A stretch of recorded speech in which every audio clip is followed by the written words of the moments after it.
This video is brought to you by Bitbox NES game cases. There is no better way to protect, store, and show off your NES game collection. Only available at stoneagegamer.com/bitbox. Skip it up and that up. So this report from video game research firm DFC Intelligence is saying that by the year 2020, the Xbox One and PS4 will both sell about 100 million units, which is a first for two major competitors to both hit that 100 million mark. They also think that price cuts to the consoles are going to happen fairly slowly. I don't agree with that.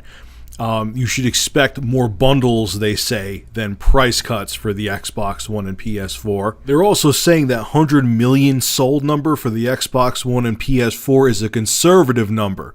The reason they're only saying that they're going to sell 100 million each by 2020 is because companies like Amazon, Apple, and even Nintendo may drop a new console. They're saying that may disrupt Xbox One and PS4 sales. So they think that if everything goes according to plan and these other companies don't come out with new consoles, they think the number of consoles sold by Sony and Microsoft may be well over 100 million each by the year 2020. So they really have high hopes for the PlayStation 4 and Xbox One. DFC Intelligence is also saying that game revenue in 2014 is going to hit 77 billion compared to 68 billion in 2013, while revenue by 2018 for games could reach as high as 96 billion, thanks to the quote-unquote core gamers spending more than ever. So what do I think about all this? I think that they're pulling these numbers out of their asses, and I'm not favoring either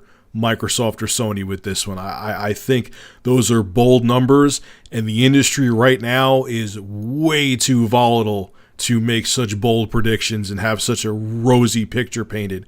I'm not saying it's all going to be doom and gloom either, but to say that they're going to sell 150 million consoles each, I'm exaggerating, because they said their 100 million number is conservative. So I'm wondering what they think it would be if Amazon and Apple and Nintendo weren't competitors.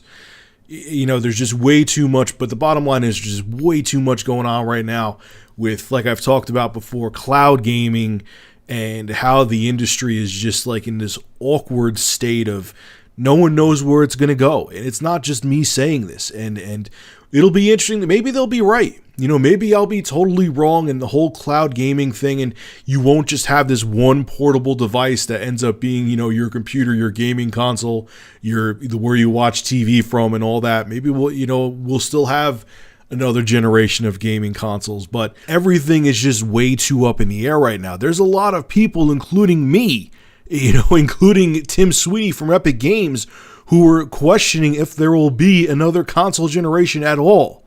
So we got to see where things go. Who knows where technology will be and the gaming industry will be in the year 2020? Who the hell knows where it'll be in 2017? So I don't know. I almost feel like Microsoft and Sony went to these guys and said, hey, make everything seem rosy. Paint the rosy picture for the gaming industry. Make it look like everything's going to be great and people are going to be buying games and hardware out the ass. Because think about it. When you hear good news about a company, it makes you more confident in buying their product. When you hear bad news, like the video I just made before, where the investors want Microsoft to get out of the Xbox, it makes you feel less confident in their product. When you hear good news, you're more confident. Man, Sony's doing great, Microsoft's doing great, Nintendo's doing great.